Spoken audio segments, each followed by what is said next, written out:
Hello and welcome back to the Oxbridge Formula. Today we're here with Sasi, who studies chemical engineering at Cambridge. It's lovely to have you back here. How are you doing today? Yeah, doing very well, thank you. How are you? Good. Yeah, not too bad as well. So, why chemical engineering? So I think my logic to pick it was maybe I should have thought this through more, but I think when I was doing my A-levels, I did chemistry, physics, maths and further maths, and I thought I liked them and I thought I was pretty good at them. So I thought, what kind of subject uses all of these but like isn't just science? Because I think I realized I enjoyed learning the science in school, but I knew there'd be a point where I wanted to actually use it to do something, if you know what I mean. So I looked around a little bit, and then I think I decided pretty early on, I think around like year 10 or year 11, that like the idea of it looked cool, and then like didn't really reconsider like after I got to uni, I think. But yeah, I think it just kind of matched the A-level subjects that I was studying. And also it just looked like a very good starting point for a lot of different careers, because I knew that I was pretty good at these subjects and I think like liked them enough, but I wasn't set on becoming a chemical engineer. And then I found out that the degree that people do often doesn't really matter when it comes to doing things in like the business world or in consulting or in finance or going into engineering or science or teaching or anything like this. So I just knew it was a good point to go from to decide then like what I wanted to do with the rest of my life. So, Yeah, that's very fair. Because I think people think you have to study a degree and then go into that line of work, and it's just not true. So I guess leading on from that, what is your plan for after uni, after you've got your degree? So I'm hoping to go into consulting. I have an internship this summer. I'll plan to get one possibly next summer as well, depending on like when I end up graduating. But yeah, so management consulting is the plan, which is also a good springboard to then decide what you then want to do. Wow. So it's what a lot of people will pick if they're like they like mathsy stuff and like management kind of stuff but aren't sure what to do.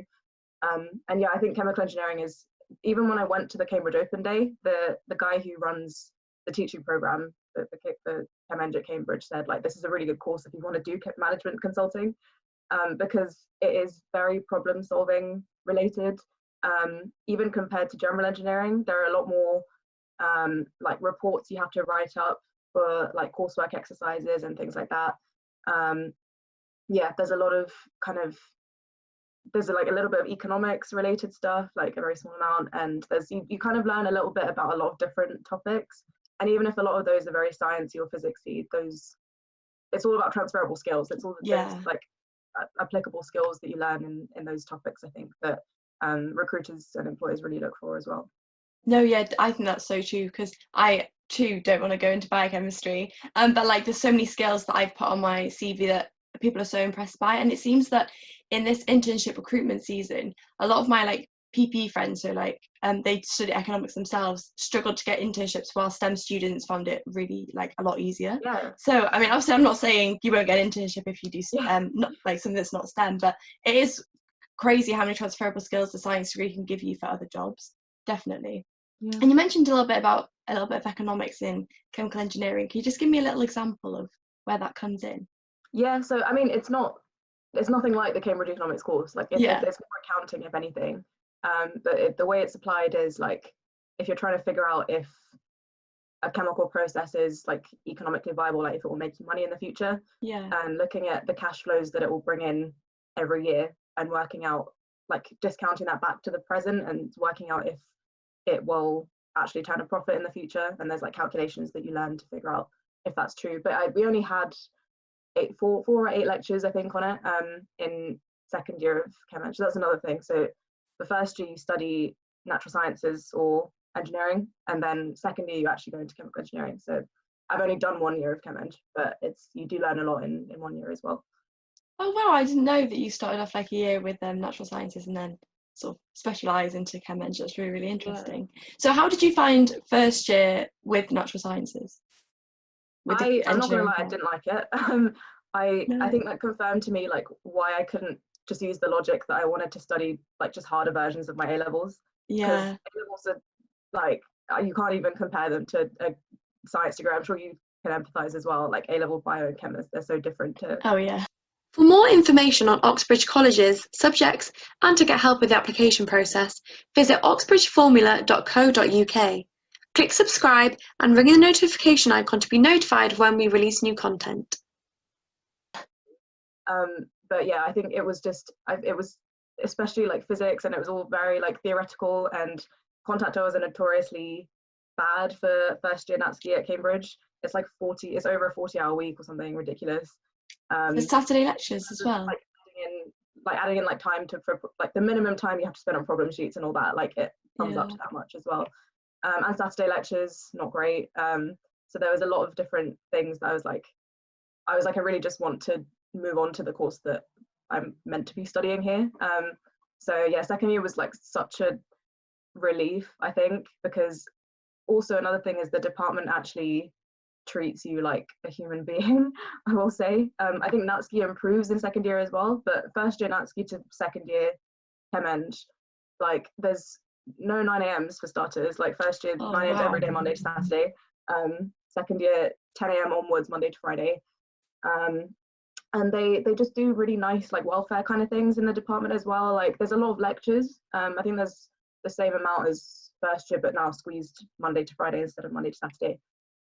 But they'll time it so that there's like a 20-minute break, so it's like 10 to 10:50. Then the next lecture starts at 11:10, so there's like a little break in between. Oh, that's nice. And then they do free tea in the like little atrium bit as well of the department, which is really nice, and it's nice that everyone just kind of congregates and like chats to each other, and it means I'm really close with a lot of my course mates as well. So I think it's that, and the fact that it's a very small cohort, that means we all like kind of know each other, and I think we all like get on pretty well as a cohort, which is nice. Yeah, that's really, really nice. My sister does earth sciences at Oxford, and that's a really, really small cohort too. And everyone just seems to be really friendly, know each other. Whereas biochem is like 110 people, which is like obviously a lot larger. And so, like, I know quite a lot of people, but not all of us are really, really pally. So it's nice that you've got that within Chem-Eng. And what advice do you have to people who are in their first year of Chem-Eng but studying NSAA and maybe not enjoying it so much? I think just push through. Like there's not really much you can do at that point. I think even for me, like at the end of Freshers Week, I was like, how am I going to do a year of this? Because I just realized it really wasn't for me. But I think it was a good lesson, and sometimes you're not going to like bits of Chem-Eng as well, and you still have to get through those bits. So first year I kind of learned, even if I really didn't like a particular module or a subject, I found it really hard how to go about getting better at it. So yeah, I think it taught me a lot, but I would just say if you're really struggling, you can speak to your director of studies or your tutor or someone who will give you options, I think, because there is still sometimes an option to switch course if you're not sure about doing Chem-Eng at all, then Cambridge, it's quite straightforward to switch after first year, I think. And sometimes you can switch like very early into first year as well. So there are options available, I think. Well, that's interesting that it's quite easy to switch. And I suppose like that's quite fair because you don't know exactly what you want to do when you're applying. And I suppose you get a taste of different things, especially with things like natural sciences, you get a taste of a few different things and then be like, oh no, maybe this isn't what I want to do. I want to do this. So yeah, I think that's really, really good that you've got the option to do that. So what does a typical day for a chemical engineering student look like? So as I said, there was no 9 a.m.s in this year. There are a couple next year, but in terms of this year, I would get up around like 9ish, so that I could like get ready and like have breakfast and stuff. Yeah. I would have to cycle to lectures, so it would take me slightly longer than my friends who'd have to walk. But it is only about like a 10 to 15 minute cycle, pretty fast. So yeah, I would cycle over, and then the department's really lovely. It's a really new building, very like sunny and like full of light and everything. So sometimes a lot of people like get there early and will like get breakfast there or like get a coffee if they're like tired or anything. And then we'd usually have lectures 10 to 1 or 10 to 12 some days, but there's usually 3 lectures a day. And as I said, there's a little break in between because it can get quite like heavy sometimes. Yeah. So yeah, 10 to 1, most people are in the department. And then what I like about Chem-Eng versus NSAA is like you can just go back to college after you're done with lectures. There's no obligation to stay because there's no like long hours doing a lab or anything like that. We did have 1 lab a fortnight this year, but that's only for the first year of Chem-Eng. But that was only a 2-hour lab, like once a fortnight, so nothing big. And then in the afternoons, most people would get on with their supervision work, or be typing up lab reports, or might have a couple of supervisions in the afternoons as well. Sometimes they're in the department, which is in West Cambridge, so the cycle away from King's, and sometimes they're in people's colleges. So I've had ones at St John's College, Magdalen College, some at King's, so we get to kind of spread around a little bit. And yeah, that kind of takes up most of the afternoon. We always try, and I always try to not be doing too much work after like 7-8 p.m. Doesn't always work, but it's a nice kind of bar to have and be like, I'm just going to chill like after this time. So yeah, that's what I try and get the day to end at around that time, and then kind of will chill, or if I've got too much work to do, I'll do a bit more work in the evenings. Yeah, I think that's a good way to do it. Otherwise, it's just too much if you're working from like 10 a.m. to 10 p.m. or maybe even longer. Like some people are in the library all night. So yeah, I suppose it's good to set yourself a goal of when you can end. Because I suppose it's a better structure to your day. Then it forces you to work earlier on in the day. Whereas I just don't have that limit. And so I just put it off and put it off and put it off. And then I'm like, oh no, that was a really bad idea. Yeah, so I think that's a really, really good idea. So what sort of lectures have you had in Chem Eng recently? So we've had, it's felt like a very disjointed range of stuff sometimes, just because it's hard to see how it all connects. But a lot of it, we've had a lot of fluid dynamics this year, so like the physics of how fluids move and things like that. We've had thermodynamics, so like heat flow, and a lot of like very basic stuff that we build on in the next year, I think. So those are like the pretty heavy ones from this year. I think those were the very like mathsy ones that a lot of people struggled with. Yeah. There are some like shorter like add-on ones, I think, that aren't as like core Chem Eng, but they are important to know as well, like the bits of accounting and econ that I said. We had a safety module as well to talk about how, like, because that is quite a big part of Chem Eng as well, I've learned. We've learned about like separation procedures for how to like separate different chemicals once they've reacted. But it was very different to doing natural sciences, because we had like 4 lecture courses. So I did like physics, chemistry, materials, maths, and that's what I learned. I knew what I was coming into every lecture and learning about. Okay. But with this year, I would just turn up at a lecture and be like, I have no idea what like separations means, but I'm going to find out in an hour. So it's a lot of the names seem very like different, and like I had no idea what any of them meant half the time, like before I came. But yeah, I quite like that. I quite like that you do learn a bit about everything rather than like deep diving into a lot of things. And yeah, even like there's a big biotechnology module as well, and I really missed biology because I didn't even do it for A level, so it was nice to do a bit of bio as well. So yeah, it's a big range of stuff. Yeah, it does sound quite broad, and I think that keeps it exciting for sure. And what module or what areas have you found the hardest, and then how have you gone about improving the way you tackle it? So as I said, I think the thermodynamics and fluid mechanics are probably the hardest. Okay. And even so the ex-engineering students who had done engineering in the first year, they had done a bit of fluid mechanics, so I think they were a bit more advantaged than people who had come via natural sciences. Okay. But I think everyone really struggled with these modules, and I think the way to sort it out really was supervisions. And it's so important to get a good supervisor, and I think it's important to kick up a fuss with your director of studies if your supervisor isn't doing a great job, or like your quality tutor in Oxford, I think, as well. But yeah, so I think that made a big difference, because we had some problems with my supervisors for both of these modules, and I think it really affected how much I could take in lectures to start with, because I wasn't able to clear up my problems with the lectures in the following supervision. Okay, yeah. And then I would just get more and more confused, and then the next set of lectures wouldn't make sense, and then I'd struggle with the problem sheet. And yeah, I think it's just good to keep on top of that, and then make your director of studies aware of it pretty early if it's not happening. And I think the other thing is talking to other students as well. And I was like, we have a big group of people who do chemical engineering at King's, my college. So yeah, there's 5 of us, I believe. So yeah, I'd always be able to like knock on my friend's door and ask, like, do you have any idea how this problem works? And sometimes it's reassuring as well. Sometimes if it makes sense to no one, then it's reassuring as well, because it means, you know, like it's really, really hard and none of us know how to do it. Yeah. So I think it's a good like sense check to have that as well. So you mentioned about tutorials. What does a typical tutorial look like for you as a chem eng student? Like what sort of things do you do? So it's a pretty similar format for most of them. It will be, well, so we will have been set a problem sheet in our lecture series for that supervision or tutorial. And then our supervisor will get in contact with us by email. Sometimes we'll have to contact them if they've been particularly busy and it's maybe slipped their mind. And they'll give us a set of questions to do for the first supervision or the following one. We'll try and do as many as we can, which is usually a reasonable amount of questions. Sometimes they'll set a bit too much and it's kind of not that reasonable. But yeah, so we'll try and complete as many as we can and then hand it into the supervisor so they can mark it.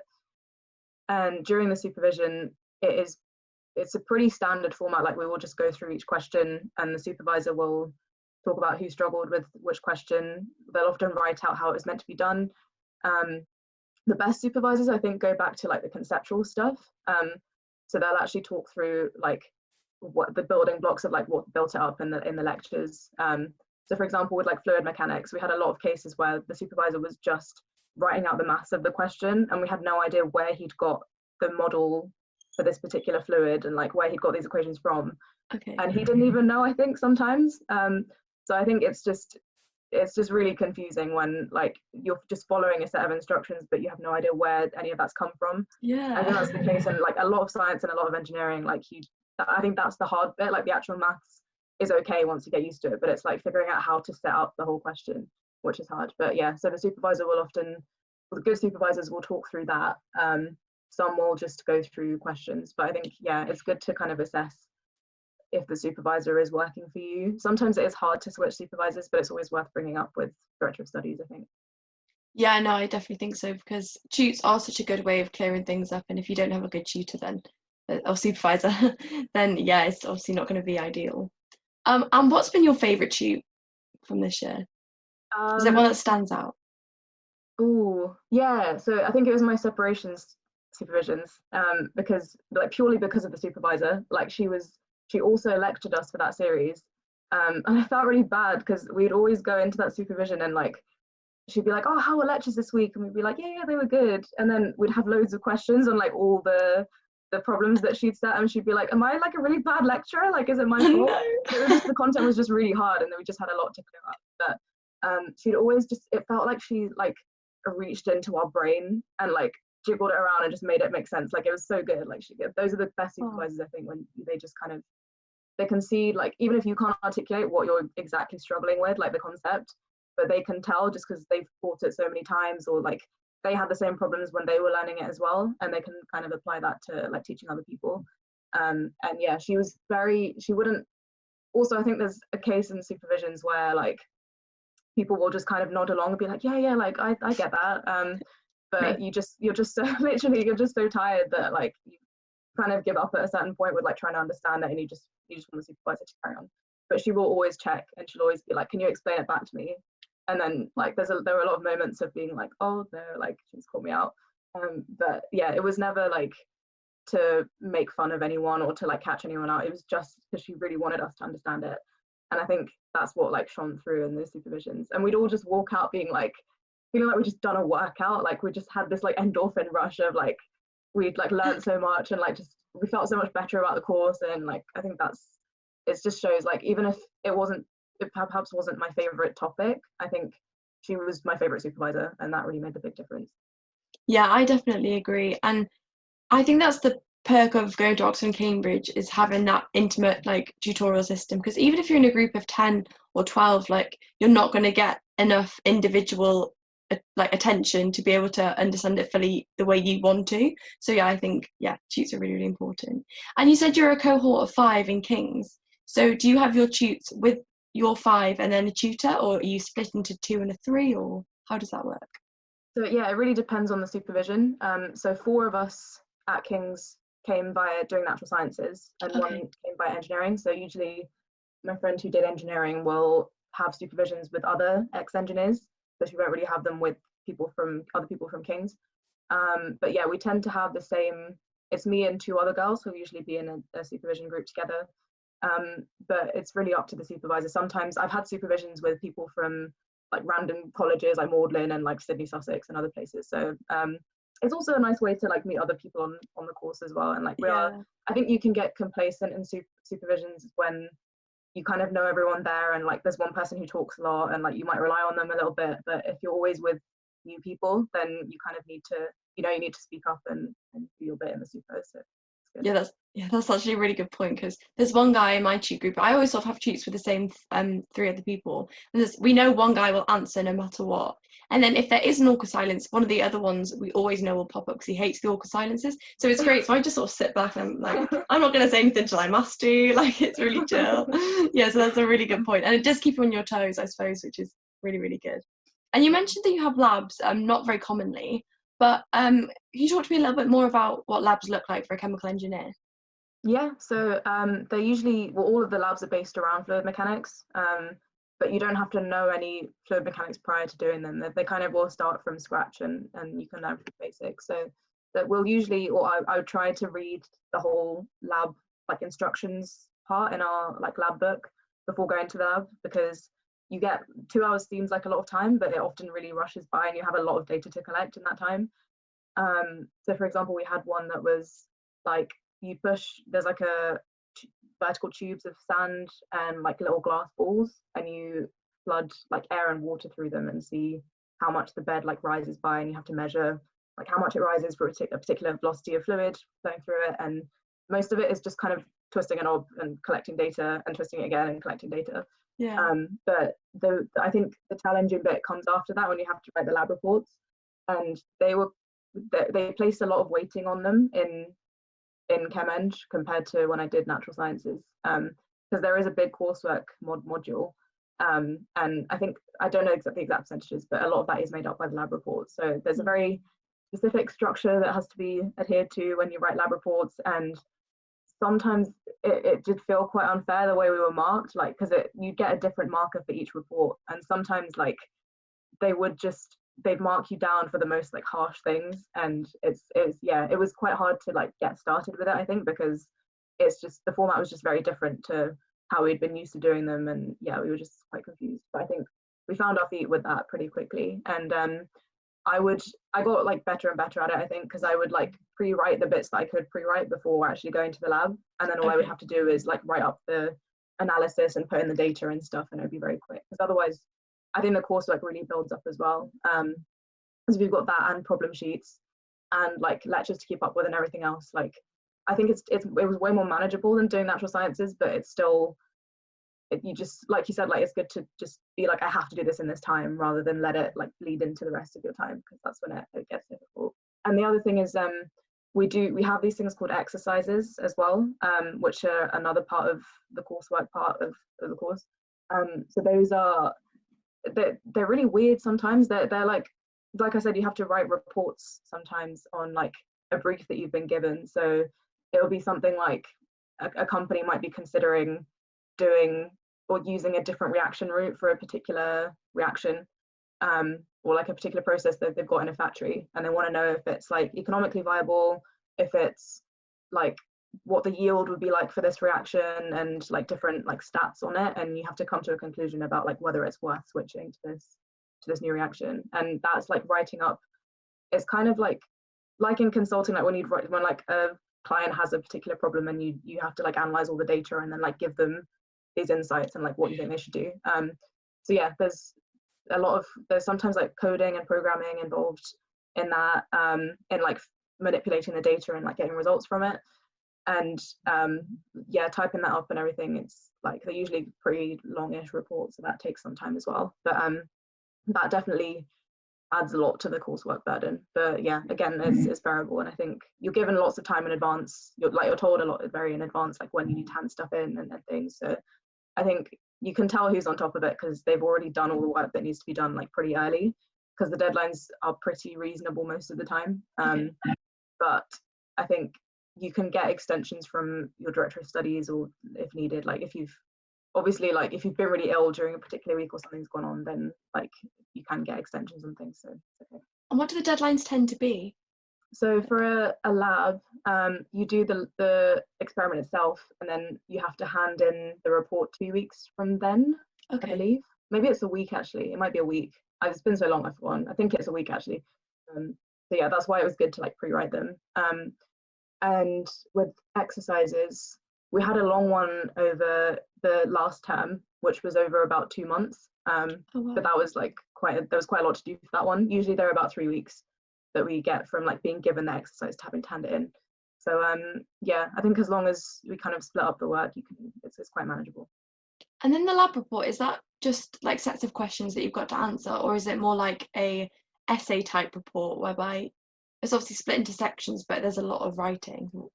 Yeah, so there are like specific questions in the lab book that we'll need to answer in the report. So like, does your data follow this particular equation from the theory, and like testing things like that. Sometimes markers are pretty picky and they'll be like, why haven't you answered this thing that wasn't on the lab book, but like I wanted you to answer it, which is like, how was I supposed to know that? But yeah, usually I think one of our labs was marked so badly that we could appeal the mark, and that the guy who we appealed to was like, yeah, this is stupid, like I don't know why he's marking like this. So there is some standardization, but yeah, it's usually as long as you answer whatever's in the lab report, you tend to be fine. Okay. Well, that's really interesting, because ours is just sort of like we finish our lab and then the set questions, we just sort of fill it in and we, you know, plod along with our day. Honestly, I think I've got it bad, but I clearly really don't. So I think there are different difficult things about every subject as well. So yeah. Yeah, it depends what you want to put yourself through, I guess. Like, so I want to talk a little bit more about your application to Cambridge. So firstly, did you always know you wanted to do chemical engineering at Cambridge, or did you look at Oxford, some courses at Oxford? I looked at Oxford briefly, but you have to do, I'm not sure if this is true, but it looked like you had to do like general engineering for at least a couple of years before you could specialise and do chem eng. And chem eng, I mean, at Cambridge, you can go straight into chem eng, as in you have to do something else in first year. But then you obviously you don't have to do any engineering, and I was like, I really don't want to do all of that. So yeah, I think, and the other thing that was appealing about the Cambridge course was the fact that you can do a different subject in first year, even though I didn't end up liking it. I didn't know that at the time, and I was like, oh, like you get to do a different course for a year and like see if you like it, and you can stick with that if you want to, or switch if you want to as well. So yeah, I just thought the Cambridge course looked very flexible, which I liked. Okay, yeah, I mean that definitely makes sense. And did you have to do an admissions test for chem eng? Yeah, so our year was the second year, I think, to have to do this admissions test, and I think it was more demoralizing than my interview, because it was just so time pressured, and like there's a multiple choice section at the start when like you have like 30 seconds to do each question. It's ridiculous. And then the second part is like written questions, like written answers to things, and that bit I think I did like half a question and like a quarter of a question or something ridiculous. Like I really didn't get to finish very much because I realized I picked a question I really didn't understand and it was too late to go back. And then after that I was like, yeah, that's my place, that's goodbye to Cambridge for me. But yeah, it's really not good to place too much weighting on it, I think, because they always say this, but they do consider it in relation to like your SAQ, which is your like extra personal statement you submit for Cambridge, and your like marks from your AS levels and stuff. They do look quite a lot at UMS, which they've gotten rid of now, but that's why I think they might be placing more weight on the admissions test, but it's still not the only thing they look at all. And it's like, it's a ridiculous thing, I think, to base someone's work on, because it's just really stressful, and like you don't learn much about the student from it, but got to be done, I'm afraid. But yeah, it's not the end of the world if it goes badly. Yeah, I suppose they get so many applicants, they've got to have something to try and like, you know, knock it down a little bit, but it must be quite stressful. And what test did you do for that? So it's the natural sciences admissions test. So yes, the natural sciences one. Yeah, so I think Cambridge has one for every different subject now, or almost every subject.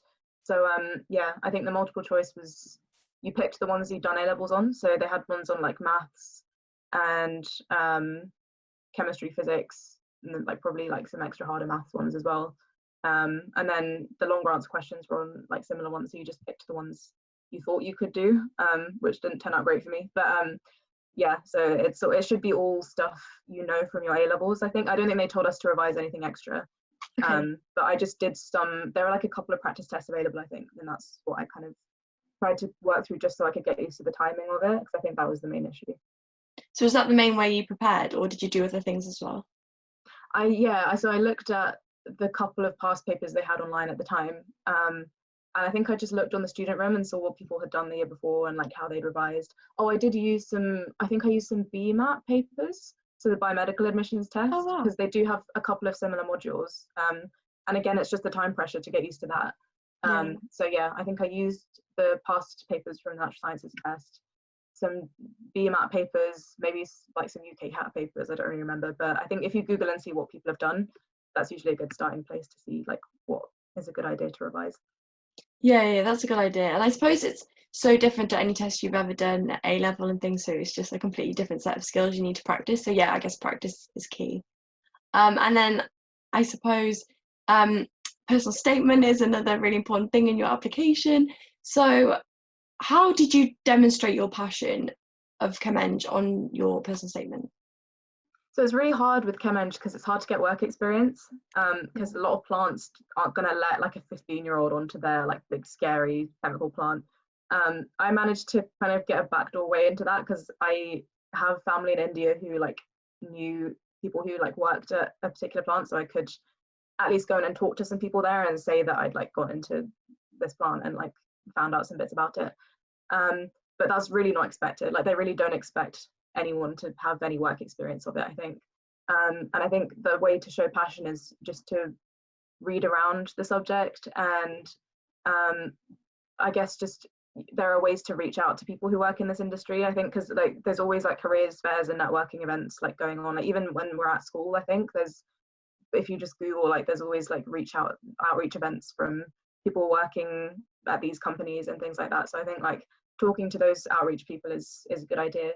And it's not, I don't know, like it obviously matters like what you write, and I think it's not appreciated when people just write like, I spoke to this person and it was cool, like just for the sake of it. Like obviously they want you to say like what you actually talked about and why you found it interesting. Yeah.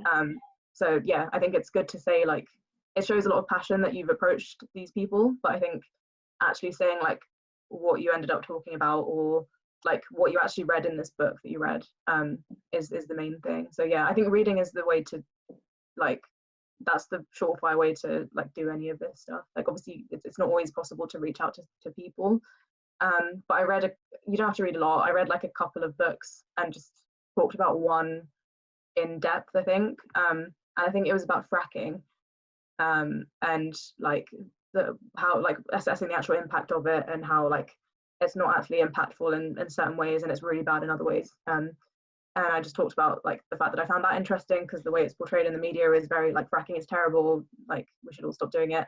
But the book kind of talked about like other perspectives on that, and like how I was trying to weigh up what I actually thought about it. So I think that's what they're looking for, like when you're looking for different viewpoints on things and you're like trying to look at the subject in a complex way, more than just like I want to learn maths and science and very generic stuff. So that's the way to like being specific, I think, is the way to stand out in these personal statements. Yeah, I definitely agree. You've got to show that you've engaged with what you've read or listened to or watched, etc. You can't just be like, I did this and this and this and this, because tutors are not going to be impressed. But you need to say like why you found it interesting, why it's important, like if that contradicts anything else you've read, and etc. Yeah. So that's like a really, really great tip.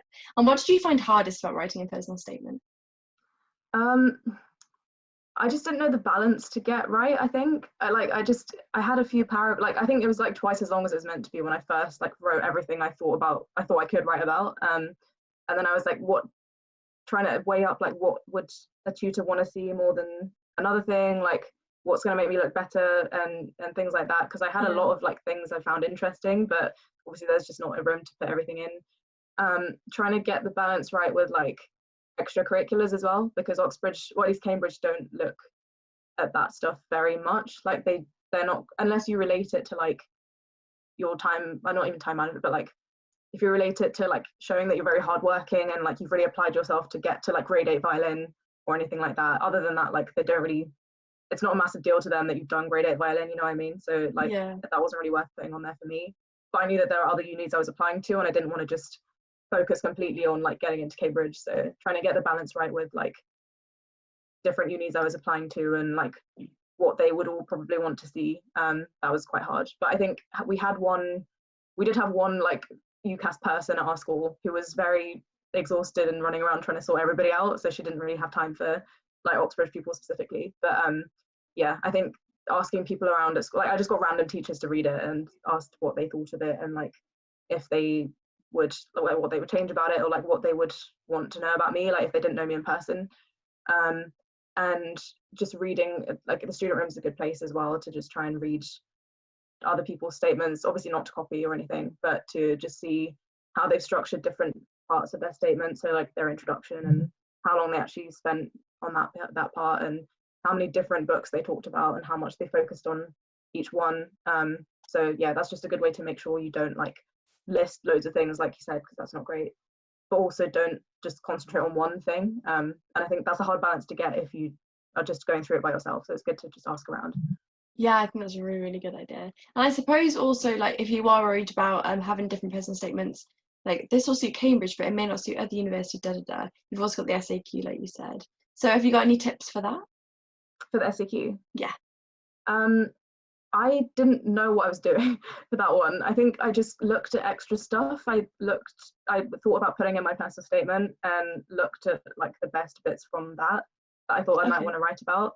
And also I think I mostly tried to talk about Cambridge specific things as well. So the fact that like you got to do natural sciences in first year, and how I like really like love doing sciences in school, and like the specific things I liked about like doing sciences related that to the course, and like the specific modules of ChemEng you get to do at Cambridge, the supervision system particularly, and how I not just like why I would want to do it, but why I like thought I would be good in the supervision system, because you kind of do have to back yourself a bit, I think, and be like, yeah, I think I cope well in like stressful situations. I think that's when I learn best, and I think like supervision situation, like I would enjoy like being put on the spot in this way, and I think like Cambridge is the only place I can get that.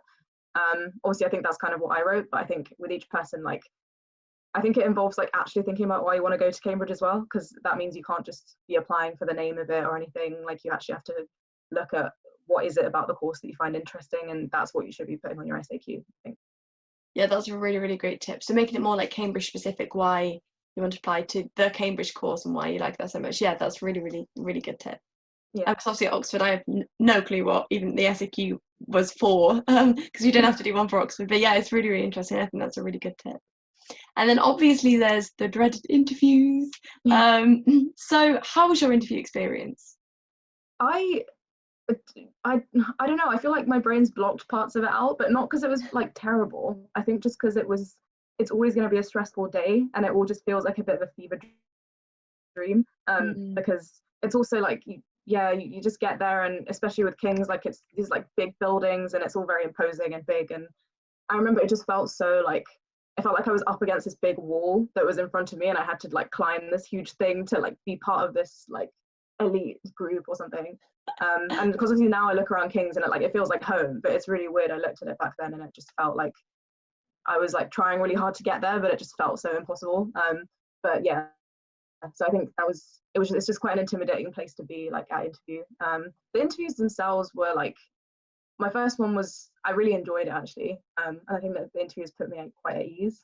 The second one like wasn't as good, but I think that's always the case. Like there's always going to be one you prefer to the other, and I didn't come out. It's weird because people come out saying like if you left thinking it went really badly, it probably means you got in, and if you left thinking it went really well, it means you probably didn't do that great. Yeah, I heard that. I think that's always true, but I think it's true for a lot of people. But I kind of like, I was like, I don't know, like it was fun, I guess, but like I'm not like, oh, I definitely got in now.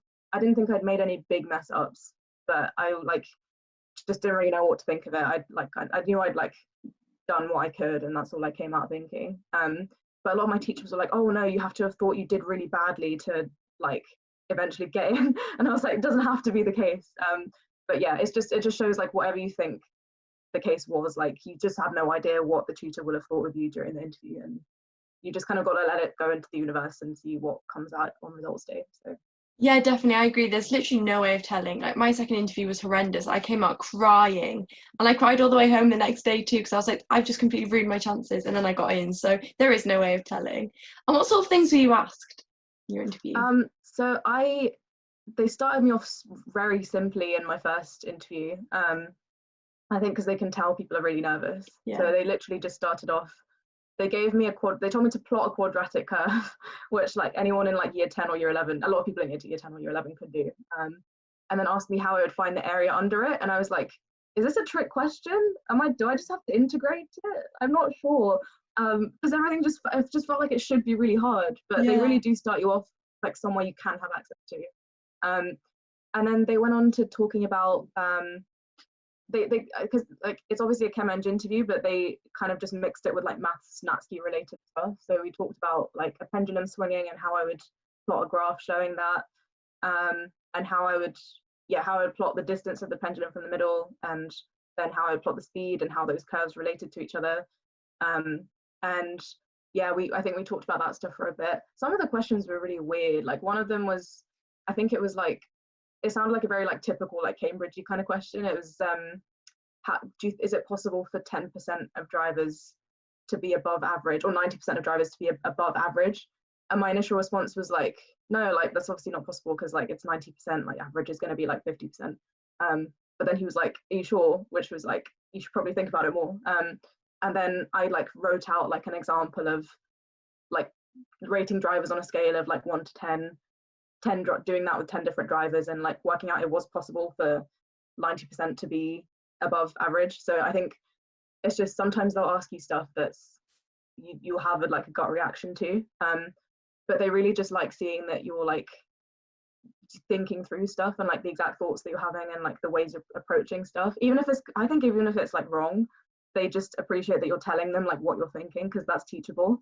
And that's what I knew, like even if I had no idea what I was doing in the interview, as long as I was just saying what I was thinking, no matter how dumb it sounded, like everyone had told me that's what you should do, so I just kept doing that. And even if I didn't get a lot of stuff right, like I think that reflected quite well, which is reassuring. It means like you don't have to be really, really smart and get loads of stuff right in the interview. Obviously you should try, but it means just saying what you're thinking is enough so that the supervisor or tutor can tell, like, could I be teaching the student? Are they responding to what I'm telling them, like the extra information I'm giving them? And like, would they find supervisions helpful is the ultimate question, I think, as well. Because if a tutor knows like the student would struggle, and I think they think that the student would like just not cope well in the system, then it's just not great for both parties to like have to have the student attend this course at Cambridge, I think, because it's supervisions are stressful for everyone. And I think if you're not like used to that system, or like you're not teachable in that system, then it's just so stressful for the student. So yeah, I think that the tutors are really just trying to gauge like, is the student suitable for this as well. So yeah. I think you've summed that up perfectly, like really, really perfectly. Because it is about, can they teach you rather than do you know everything there is to know about chemical engineering? I think that's so important to note, that they are just seeing if your way of learning suits the tutorial or supervision way of learning. So I think you summed that up really, really well and gave a lot of good tips there. So that's really, really great.